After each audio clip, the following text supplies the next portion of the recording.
रत गल दी दे के कढ़िया ए हर औखा डंग सजना दा।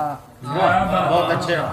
रत गल दी दे के कढ़िया ए हर औखा डंग सजना दा।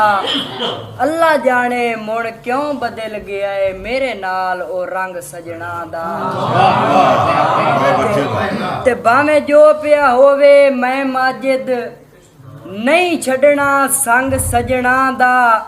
मैनू अज भी सदन ता बज पवना है पद कोई नहीं जंग सजना दा।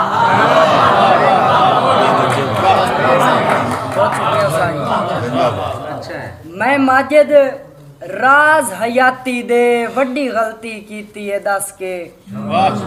मेरी इज्जत तमाशा कर छोड़ी तुसा नाल शरीकां रस के। ते फुल्लां वर्गी जिंदगी गुल कीती तुहाडे जालिम प्यार च फस के। मैं रो के आख्या मर जासां तुसां ताड़ियां मारियां हस।